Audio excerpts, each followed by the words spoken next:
Conta que Jesus certo dia andava junto ao lago azul de Genezaré, e as multidões ele ministrava com seu ensinamento de amor e fé. Com saliva e lodos curavam cegos, junto ao velho tanque de Siloé. Numa tarde linda de primavera, outros mais prodígios ele fizera na cidade santa de Nazaré. Foi meu bom Jesus que nos ensinou, junto ao lago azul de Genezaré, caridade e luz, bondade e amor, verdade e fé. Tanto no Tabor, em Jerusalém, quanto na Betânia, em Genezaré, ele foi caminho, verdade e vida. Como ainda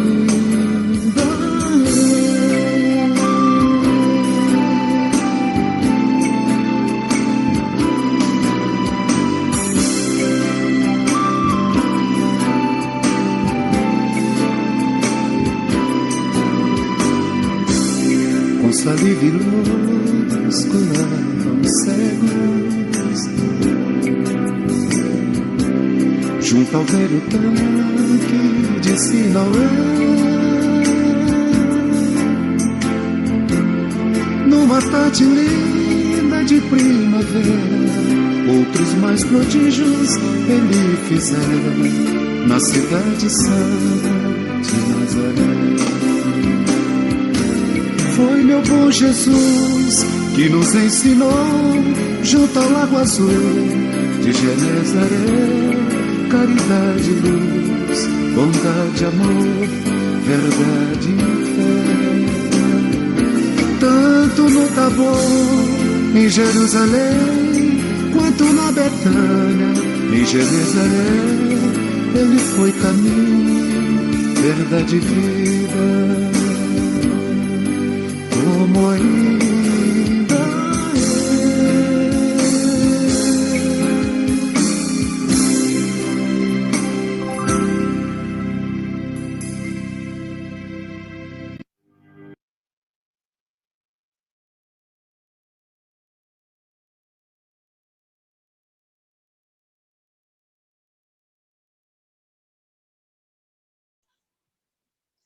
Boa tarde a todos, sejam muito bem-vindos. Luiz Cláudio já chegou, já está aí. Luiz Cláudio, tudo bem? O seu microfone está liberado. Fica. Tudo bem, tudo ótimo. Boa tarde a todos. Muito boa tarde. Seja muito bem-vindo à nossa casa. Um prazer te receber.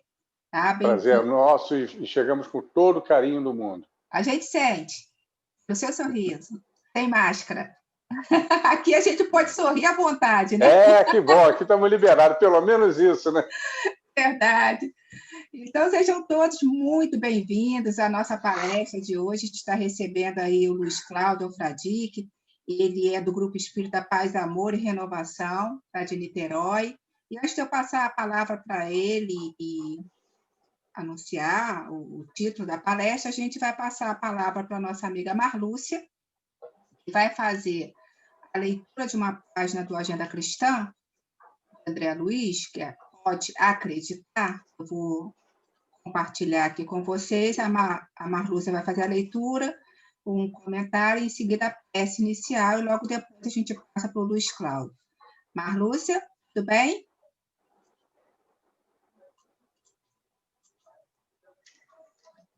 O microfone não está liberado? Espera aí só um minutinho, deixa eu ver aqui.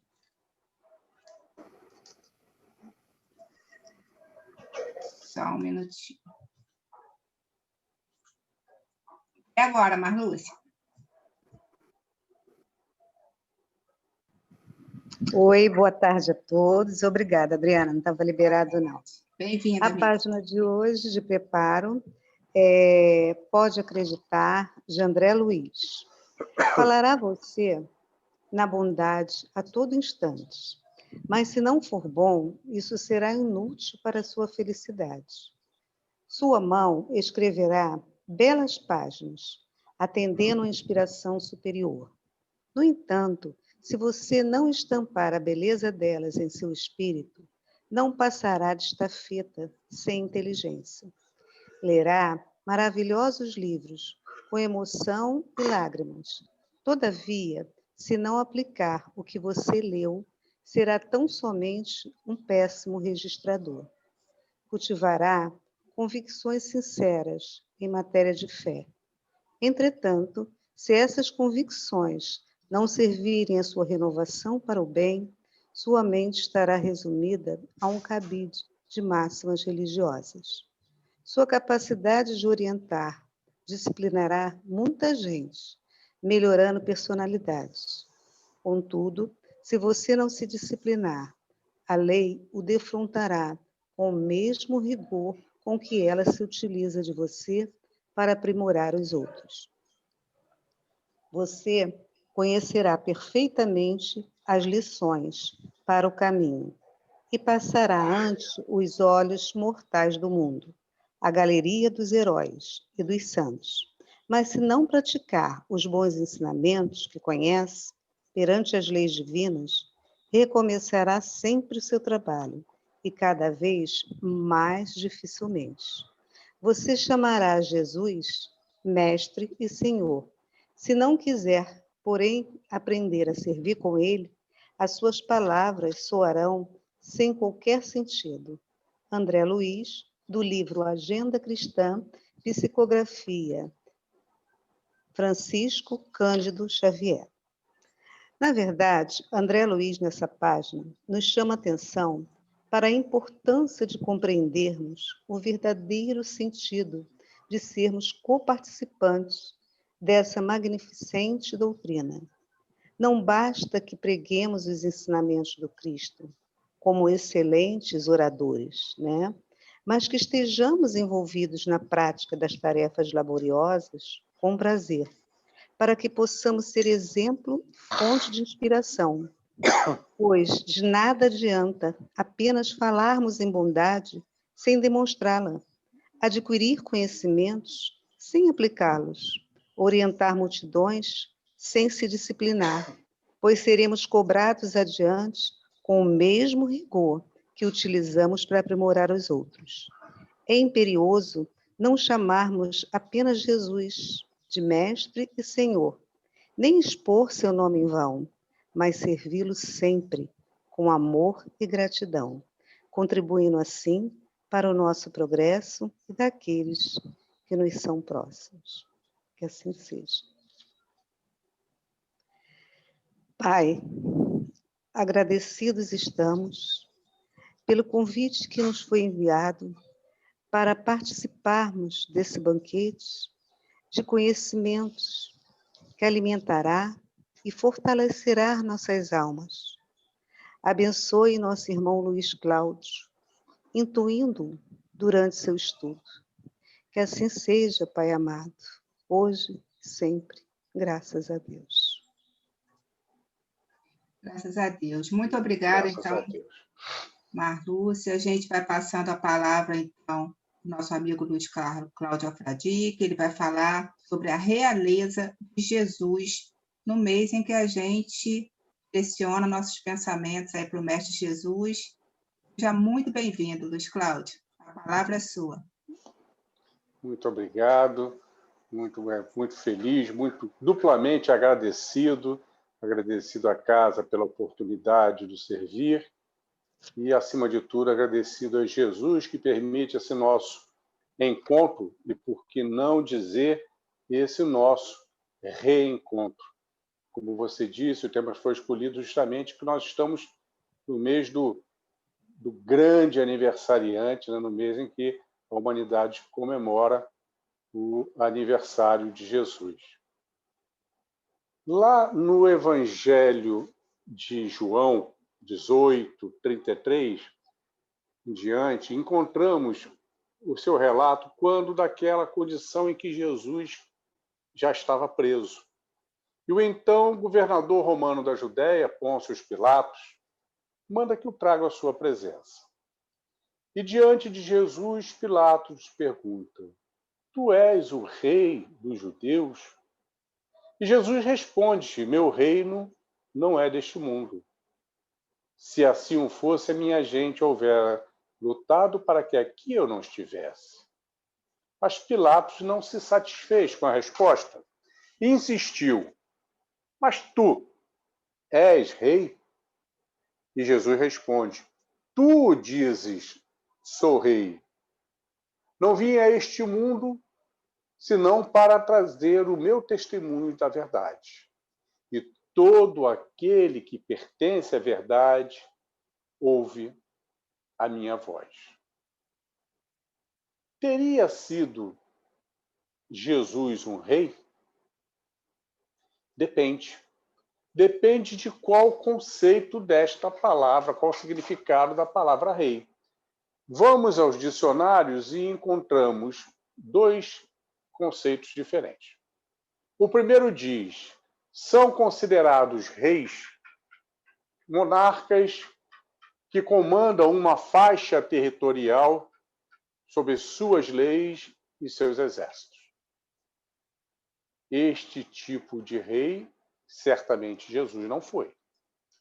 Mas foi este tipo de rei que Pilatos perguntou a ele se ele era. E foi esse tipo de rei que os judeus esperavam que ele tivesse sido a ocasião. Aquele que viria libertar o povo da dominação romana. Certamente, Jesus não foi rei. Nosso segundo significado de rei encontramos: são considerados reis as pessoas cujas suas características superam a de todos os demais. Exemplo: Pelé, rei do futebol. Elvis Presley, rei do rock. Para os mais antigos, Chico Alves, o rei da voz. E assim vamos com tantos e tantos que foram considerados reis. Por este conceito, Jesus foi, é e sempre será o nosso rei. Pois o ser mais supremo ligado ao nosso planeta se fez carne há 2000 anos, numa passagem totalmente incontestável, diferente de qualquer outra que se tenha tido. A sua presença sequer coube na história da humanidade, dividindo a história em duas: antes de Cristo e depois de Cristo. Centenas, milhares de reis e rainhas nós encontramos de toda a história da civilização.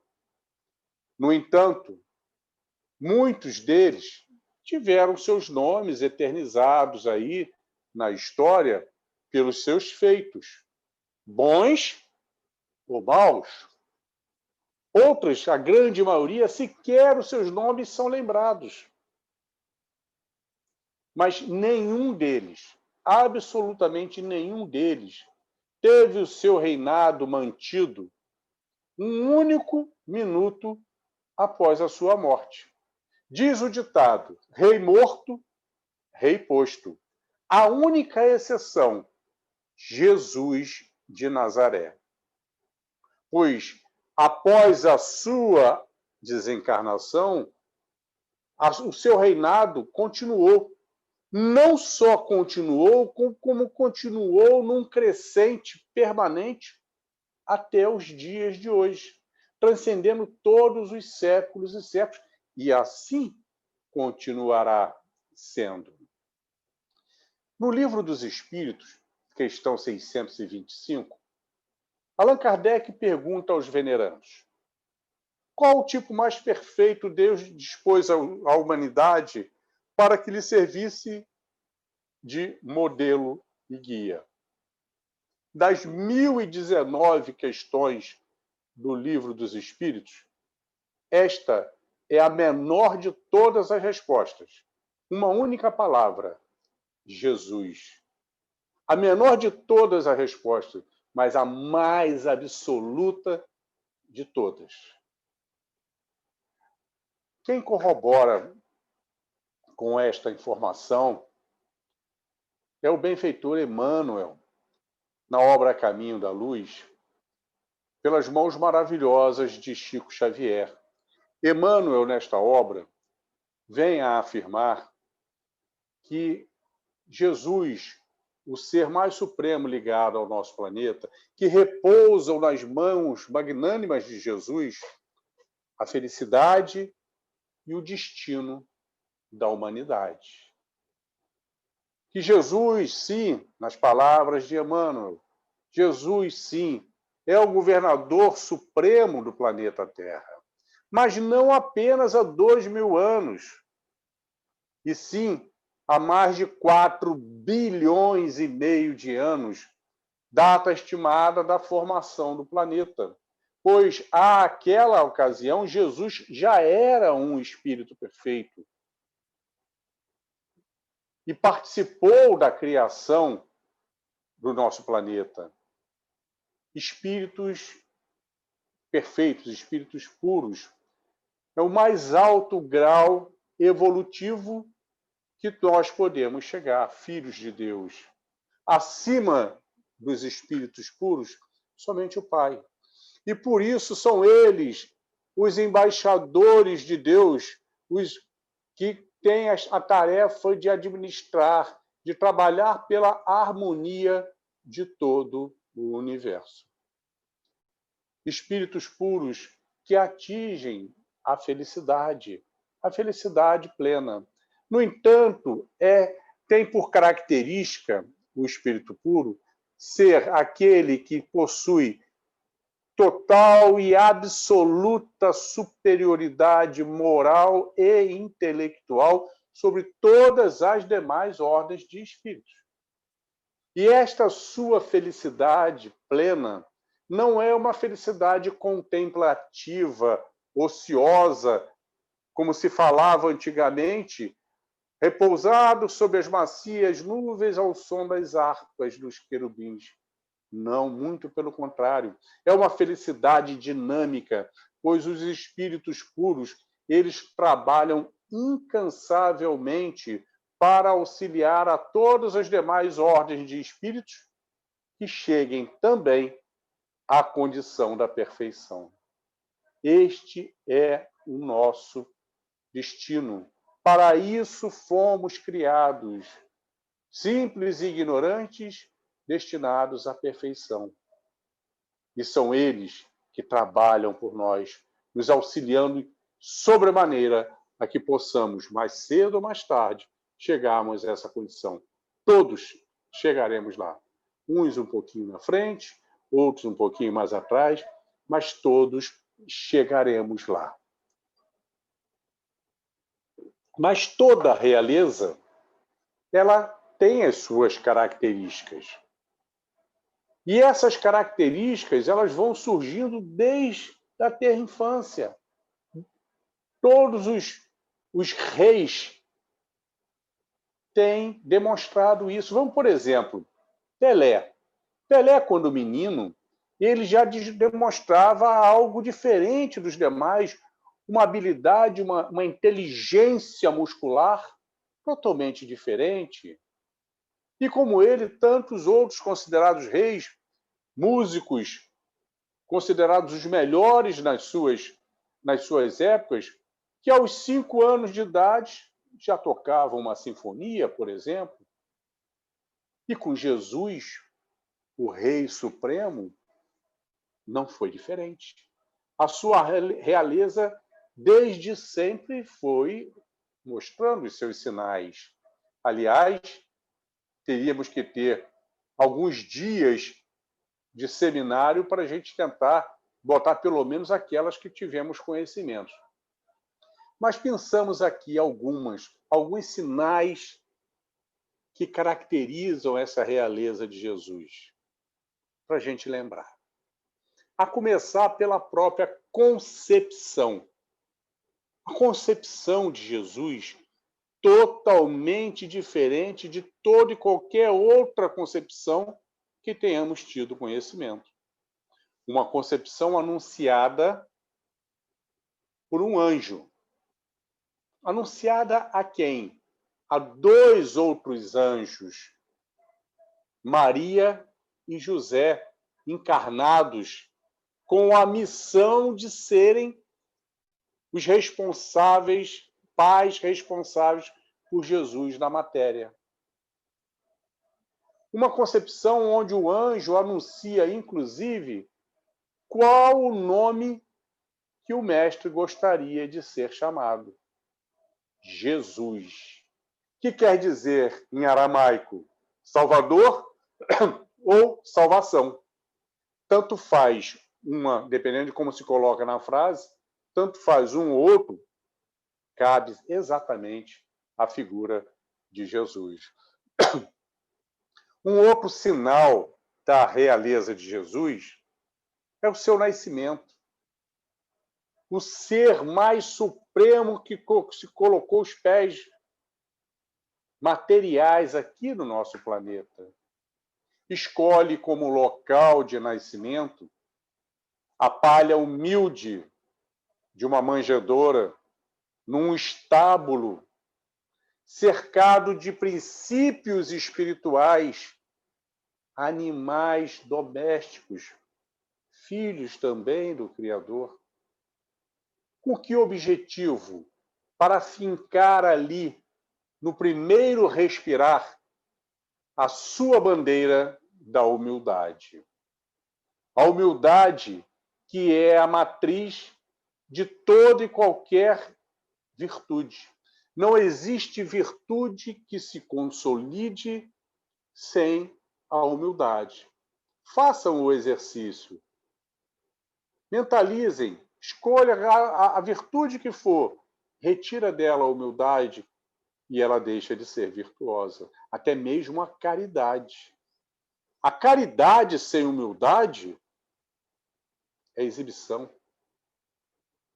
O perdão sem caridade, sem humildade, né, é falsidade. E assim vão todas elas. E Jesus, em tudo que nós tenhamos conhecimento das suas palavras, dos seus atos, ele sempre, sempre primou pela humildade.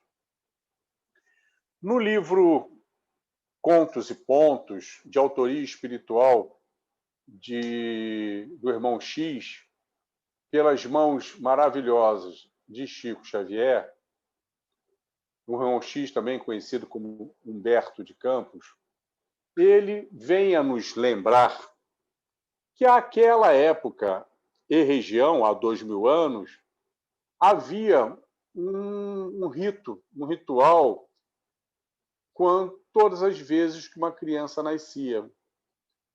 Ali, pelos primeiros dias, os pais levavam a criança ao templo para que o sacerdote apresentasse aquela criança a Deus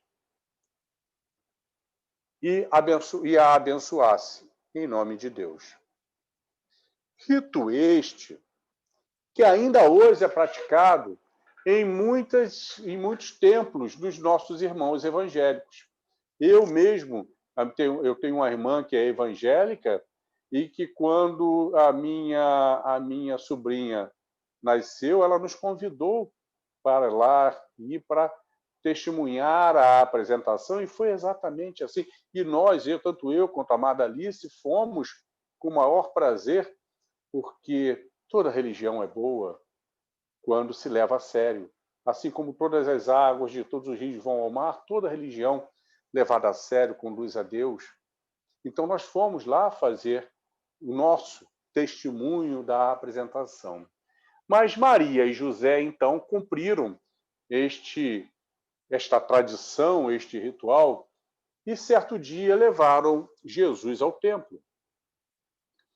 Naquele momento, estavam no interior do templo, conversando, ali os sacerdotes, de pé, conversando. Dentre eles, um dos mais idosos era Simeão. Simeão era um homem de coração boníssimo e de uma sensibilidade mediúnica impressionante. Simeão estava de costas para a porta do templo, quando Maria e José adentram o templo, Maria carregando Jesus ao colo. Simeão sente aquela presença, vira-se e vê a mulher carregando uma criança à luz. Imediatamente ele se afasta dos outros, deixa os outros conversando e vai objetivamente em direção a Maria e José. Quando ali chegou, Maria estende os braços, oferecendo a criança ao sacerdote Simeão.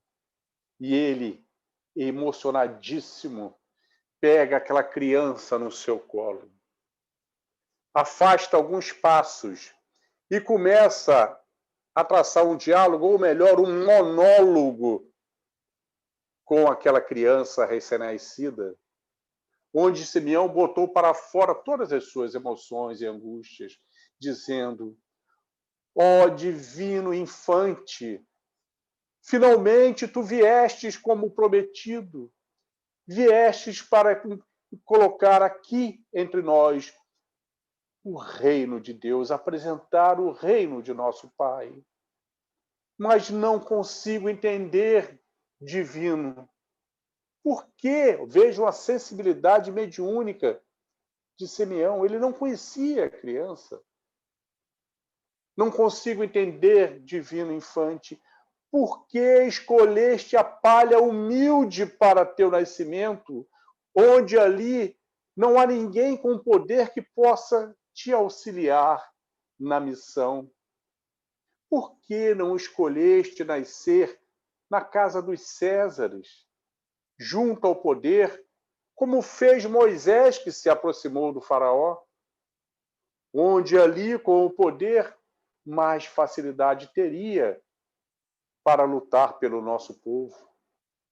Por que não escolheste nascer, então, na casa dos magistrados, onde aprenderia as línguas, as letras, a escrever, para que pudesse criar novas leis mais justas, aliviando o sofrimento de nosso povo?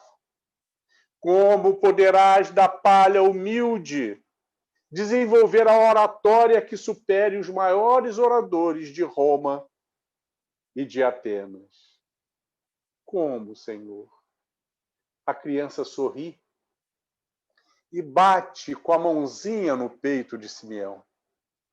Simeão, colocado para fora todas aquelas palavras, mas o tempo todo confiante de que estava diante do Messias. Retorna a Maria e entrega-lhe a criança, pois não havia o que ser apresentado, ele era a apresentação. Não havia o que ser abençoado, pois ele era a própria bênção. Maria e José seguiram o rumo de casa. Relata-nos ainda Humberto de Campos que, passado algum tempo, Simeão desencarnou. E quando retorna à pátria espiritual, é recebido por um emissário de Jesus que disse: o mestre manda-lhe dizer que hora nenhuma o deixou sem resposta às suas indagações lá no templo, pois quando batia com a mão em seu peito, lhe respondia que o reino do Pai será implantado através dos corações dos homens. Mais um sinal incontestável da realeza de Jesus. Vamos em frente. 12 anos mais à frente.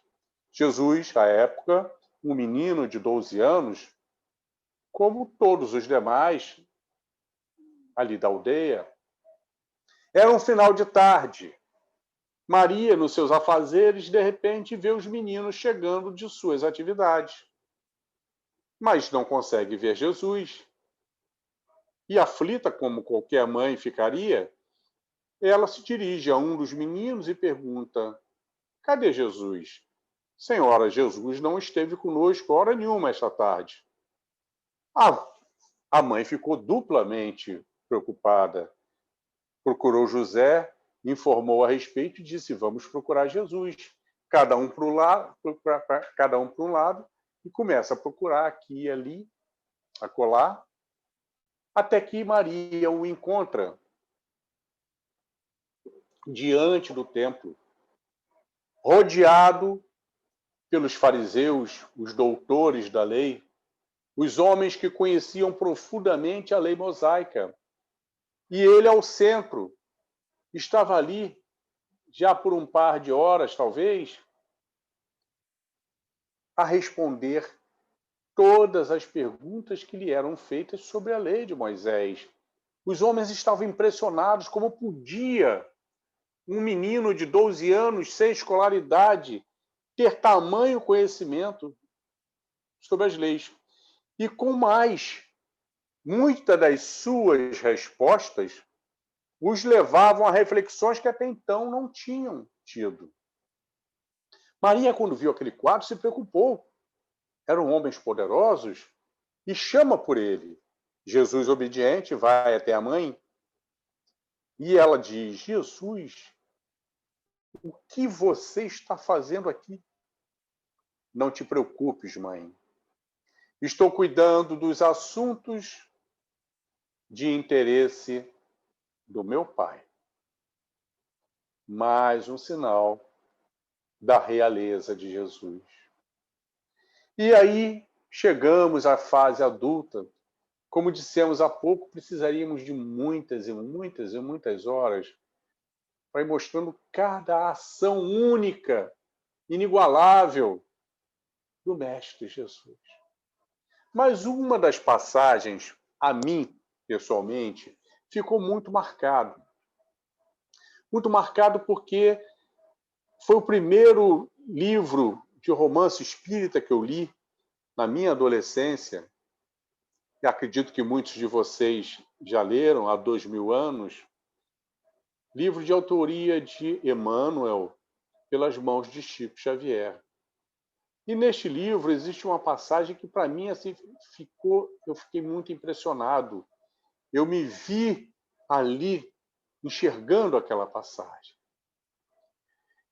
Esta obra ela tem um caráter especial no que tange ao benfeitor Emmanuel, está relatando ali, neste romance real, a sua encarnação há 2000 anos, quando Jesus estava na Terra. Ele, Emmanuel, era o poderoso senador romano Públio Lentulus, um senador poderoso, rico, orgulhoso. E mais especialmente ainda, relata também a presença de Chico Xavier, também reencarnado àquela época, na condição da filha do senador Públio Lentulus. E então venha nos trazer toda essa passagem tão linda, tão especial, sobre Públio e Flávia, sua filha. O senador Públio, como disse, além de ser extremamente poderoso, ele gozava da estima pessoal do imperador Tibério. Ocorre que a pequena Flávia contraiu a lepra, a doença incurável. Tibérios toma conhecimento e se dirige a Públio dizendo: Públio, é de teu conhecimento que tenho profunda estima por ti e pela tua família. E sei que a pequena Flávia contraiu a lepra. E esta doença a levará a muito sofrimento. E o clima aqui em Roma não é nada favorável. Os sofrimentos são muito fortes. Por isso, estou lhe designando a alto cargo na Judéia, para que você possa se transferir para lá honrosamente, onde a pequena Flávia terá mais alívio nos seus sofrimentos. O clima é mais favorável.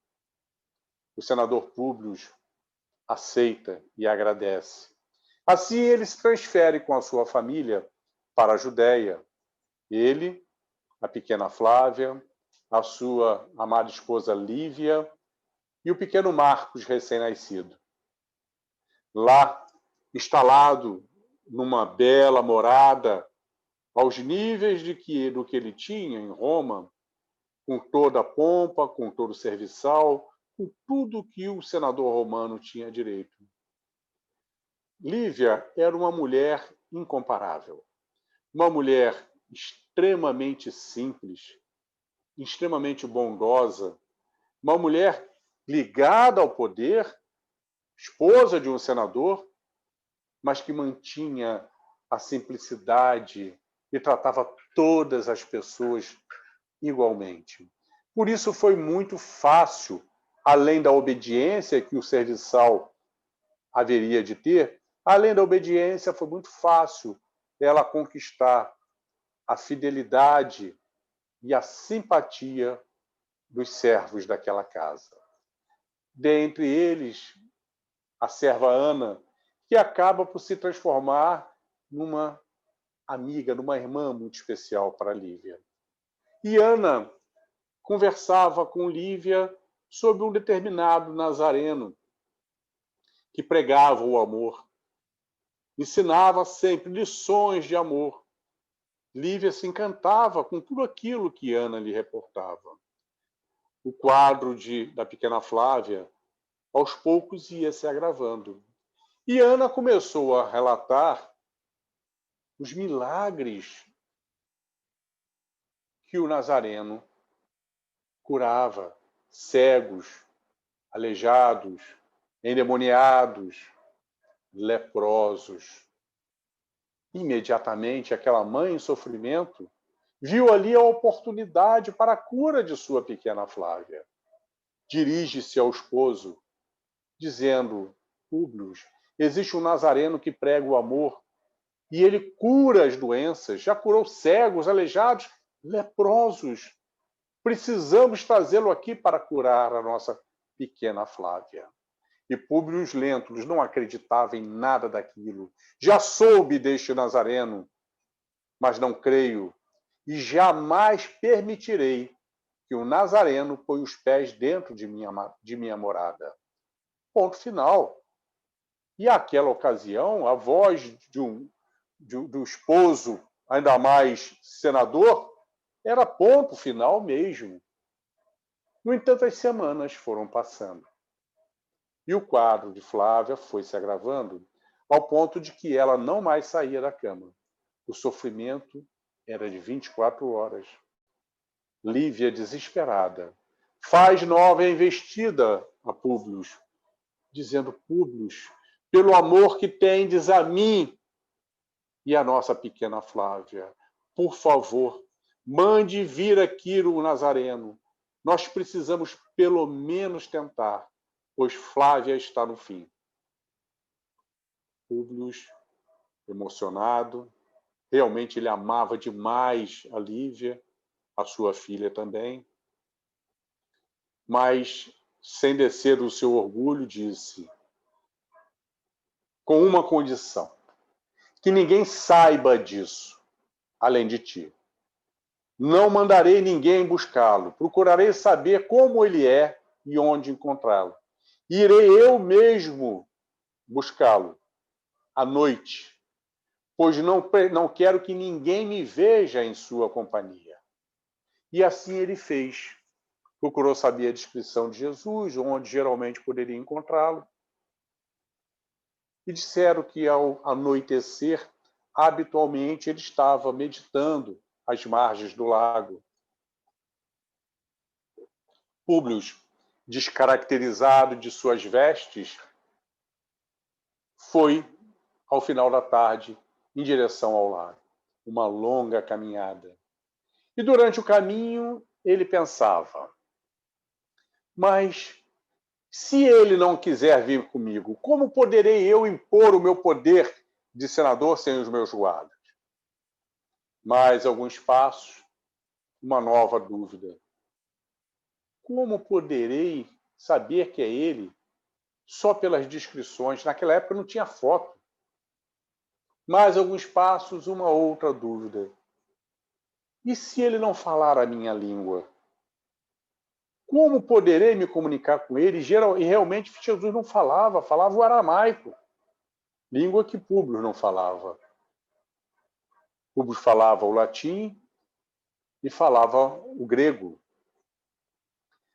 E assim ele procurou na beira do lago, já as primeiras estrelas ocupavam o lugar dos últimos raios de sol, e sem encontrar ninguém com aquela descrição.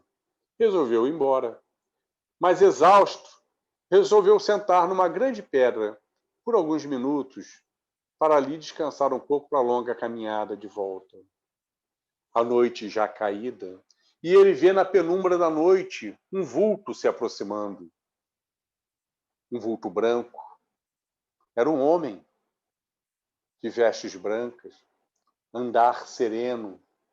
E à medida que ia se aproximando, ele ia conseguindo enxergar melhor e viu os longos cabelos, castanhos, dourados, em conformidade com a barba, rigorosamente partidos ao meio, o que era característica dos nazarenos.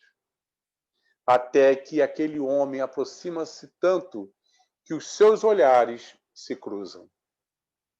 E Públio jamais tinha visto um olhar tão sublime e poderoso. Tentou falar, a voz engasga, o nó lhe dá a garganta e ele se vê obrigatoriamente chorando e se põe de joelhos chorando compulsivamente, como jamais houvera chorado em sua vida. A família Lentulus era uma família tradicional de políticos e os meninos, desde novos, eram educados para serem nobres políticos, orgulhosos, que não choravam. E Públio chorava diante de tanta autoridade. E então Jesus chega até ele, toca-lhe a fronte e começa a comunicar-se com ele, o que deixou Públio ainda mais encantado, pois ele ouvia Jesus, mas Jesus não mexia os lábios. A comunicação era mente a mente, como se comunicam os espíritos. Ele disse: senador Públio, por que não me procuraste à luz do dia como todas as outras pessoas? Se tendes neste momento, até hoje, o ponto mais importante para decidir pela tua felicidade, hoje ou daqui a milênios, siga-me. Mas só será de tua vontade escolher se seguirá-me a partir de hoje ou no futuro. Quanto à tua filha Flávia, não te preocupes. Estará curada quando chegares de retorno à tua casa. Não por mérito teu, mas sim a de um anjo que lá vive, a tua esposa Lívia. Neste momento, Jesus eleva o olhar ao alto e começa a emanar os seus fluidos se transfigurando. E diante daquele quadro, Públio Lentulus não resiste e desfalece. Acordou um par de horas depois, já por volta das 21 horas, deitado à relva, e acordou totalmente atordoado, como quem acorda de um sono tão profundo, daquele que a gente, quando acorda, não sabe que dia é hoje, que horas são, o que eu estava fazendo, o que eu tenho para fazer. E de pouquinho em pouquinho a gente vai retomando a consciência. E ele acorda assim, sem saber o que tinha acontecido, e de repente começou a lembrar, e lembrou de toda aquela passagem, e disse para si mesmo: estava muito exausto, sonhei. Levantou-se e foi para casa. Ao chegar em casa, Lívia não se continha de alegria. A pequena Flávia, que já estava há dias na cama, corria de um lado para o outro. E ela diz: Públio, nossa pequena Flávia está curada. O Nazareno a curou. Ele esteve aqui? Você viu? Não, eu não vi. Mas Flávia disse que estava agonizando e sentiu uma mão repousar sobre o seu peito por alguns segundos. E quando esta mão saiu, levou com ela todo o sofrimento, toda a moléstia. Públio olha para Flávia e as feridas já eram apenas manchas em pleno processo de cicatrização. Mas mesmo assim, do alto do seu orgulho de um poderoso senador, Públio Lentulus não admitiu que tivera sido Jesus de Nazaré que houvera curado a pequena Flávia. Aí vem a pergunta que não quer calar.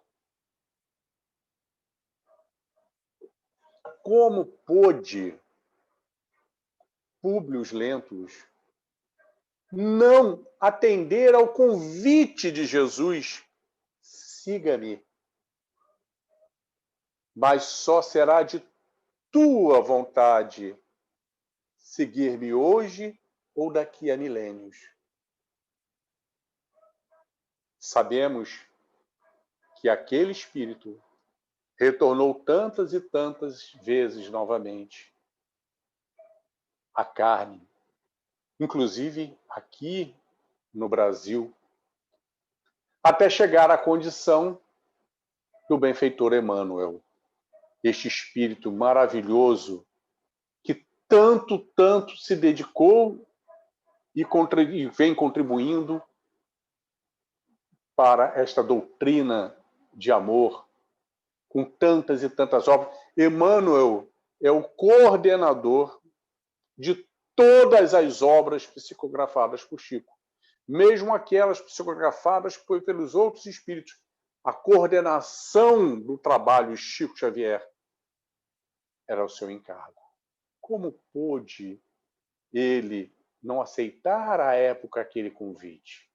E somente milênios depois, como disse o Cristo. Mas não é essa a pergunta que não quer calar. A pergunta é: e nós? E quanto a nós? Que há 20 séculos estamos tendo o mesmo convite. Há 20 séculos estamos tendo acesso aos ensinamentos de Jesus, a lei do amor, como a página, que não sei se foi escolhida aleatoriamente ou não, mas perfeita, vinha nos colocar. Estamos tendo a maior oportunidade que tivemos até hoje, com esta doutrina espírita tão esclarecedora, onde venha nos explicar cada detalhe dos ensinamentos de Jesus, transformando a nossa fé dogmática numa fé raciocinada, onde não ficamos com dúvidas. Só fica com dúvida quem não procura esclarecê-las, pois a doutrina nos responde a absolutamente tudo. Como mostrou a página. Para que não façamos dos nossos novos conhecimentos ornamentos nas nossas vestes de cristãos. e possamos vivenciá-las. E se até hoje ainda não atendemos plenamente ao chamado de Jesus, foi pelo mesmo motivo que Públio, já há 2000 anos, porque ainda existe dentro de todos nós o orgulho, a vaidade, o egoísmo, o apego, todos aqueles sentimentos da família ódio, da família apego, antagônicos aos sentimentos da família amor. Lembrando que a família amor e a família ódio se nutrem da mesma ração. Qual estará mais forte dentro de nós? Aquela que nós mais alimentarmos. Quanto mais alimentamos a família amor, mais vai se enfraquecendo a família ódio. Vão se enfraquecendo todos aqueles sentimentos. E como está esta ração? Onde encontrar? Seguindo os ensinamentos de Jesus. Finalizamos a nossa fala lembrando a primeira obra de psicografia de Chico Xavier que foi publicada, chamada Parnásio de Além Túmulo. Parnásio é uma palavra que quer dizer reunião de poetas. E como primeira obra, esta foi a grande tacada. Foi uma obra onde foram apresentados 96 poemas de 14 poetas e poetisas brasileiros e portugueses famosos à época e que já tinham desencarnado, mostrando que a vida continua e que continua em pleno processo de trabalho. Aquelas obras foram analisadas pelos especialistas, inclusive, da Academia Brasileira de Letras, e chegaram à seguinte conclusão: ou nós vamos admitir que os mortos continuam produzindo essas poesias porque são perfeitas, métrica, rima, estilo, de cada um daqueles que assina, ou nós vamos ter que dar 10 cadeiras da academia para esse mineiro que mal tem o primário e é um gênio da literatura. Escolhemos dentre elas uma poesia da poetisa Alta de Souza, intitulada O Senhor Vem, que tem tudo a ver com o tema desta tarde. E que diz assim: e eis que ele chega sempre de mansinho, faça sol, chuva ou tempestade, veste o manto do amor e da verdade e percorre o silêncio do caminho. Vem, Senhor, ao nosso amargoso torvelinho, traz às sombras da vida a claridade, e teus próprios sofrimentos pela impiedade foram as bênçãos de luz de seu carinho. Como o sol que dá a vida sem alarde, vem, Senhor, que nunca chega tarde e protege a miséria mais sombria. Ele chega e o amor se perpetua. E é por isso que o homem continua ressurgindo das trevas a cada dia. Alta de Souza, por Chico Xavier. Ressurgir das trevas a cada dia. Somos nós, alimentando a família amor e matando de inanição a família ódio, para que a cada dia possamos ter as bênçãos de finalizar o dia um pouquinho melhor do que ontem. Que Jesus abençoe a todos que estão conectados neste momento, que o nosso Mestre possa envolver a cada um desses lares. Estamos todos nós, neste momento, acompanhados pelos nossos mentores espirituais, nossos anjos guardiões. Que Jesus possa nos dar um abraço fraterno, um abraço de amor, através desses emissários de luz, que possamos, neste momento, nos sentir envolvidos por cada um deles. que possa, Jesus, ampliar as nossas sensibilidades, ampliar, Senhor, as nossas determinações, para que possamos, de uma vez por todas, vivenciar mais e mais estes ensinamentos que tu nos passaste. O único caminho que nos levará à condição de felicidade plena, como disse o apóstolo Paulo, de estarmos face a face contigo, ó Jesus. Obrigado, Senhor. Fica conosco, agora e sempre. Mais uma vez, obrigado a todos pela oportunidade, pela atenção. Fica aqui o nosso convite quanto a um trabalho que fazemos já há 3 anos, quase 3 anos, fevereiro vai fazer 3 anos, que é um chamado Semente Diária, para quem não conhece. Semente Diária são pequeninas mensagens de positividade que nós escrevemos sob inspiração do nosso mentor espiritual. E essas mensagens nós enviamos todas as manhãs, sempre uma mensagem nova, pelo WhatsApp, com o texto, com uma imagem e com a voz, com a locução. E são de apenas, no máximo, 30 segundos. É aquela mensagem para a gente iniciar o dia com uma positividade. Uma manhã que começa com positividade tem tudo para se tornar um dia melhor.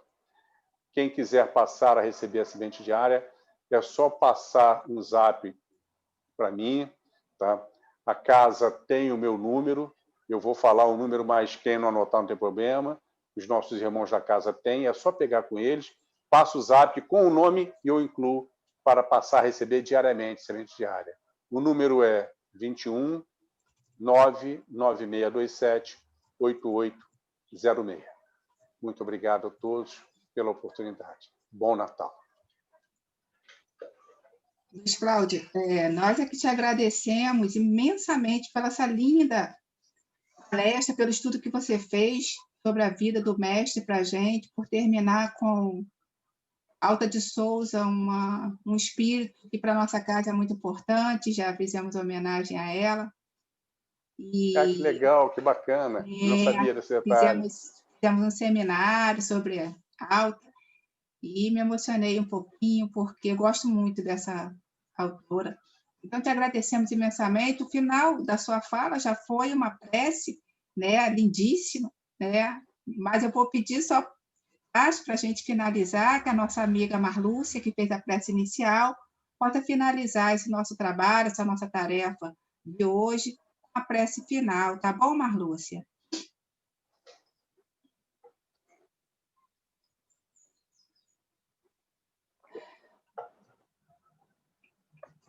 Marlúcia?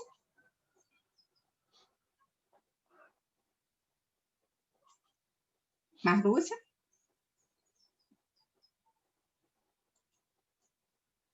Dani, você quer finalizar? Parece que Marlúcia não está ouvindo.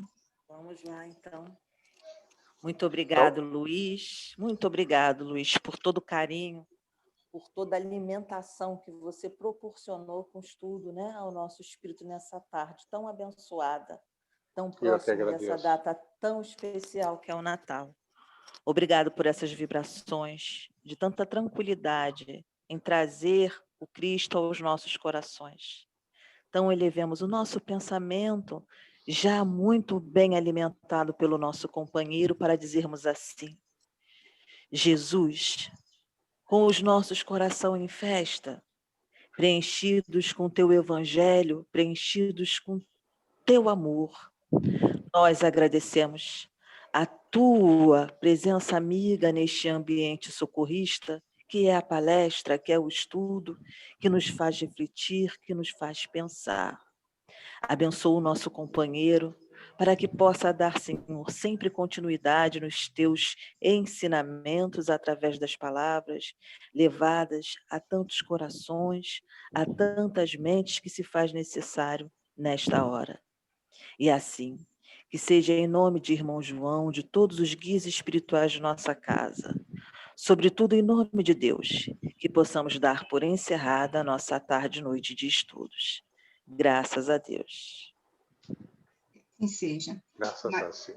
Mais uma vez, Luiz Cláudio, muito obrigada por essa linda palestra, por esse lindo estudo, que certamente ficará nas nossas mentes nesse mês e no mês seguinte. A gente vai sempre lembrar, né, da lindeza que foi.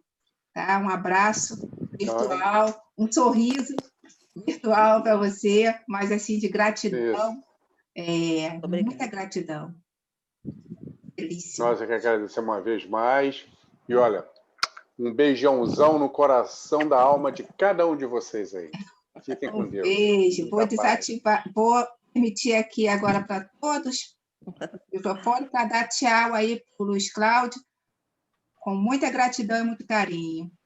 Muito linda a palestra, hein? Muito linda. Obrigada. Tchau, tchau. Muito obrigada. Obrigada. Obrigado. Obrigada. Ô, Luiz, um abração. Obrigado por tudo. Gratidão. Obrigada, Luiz Cláudio. Que Deus, que Jesus o abençoe também.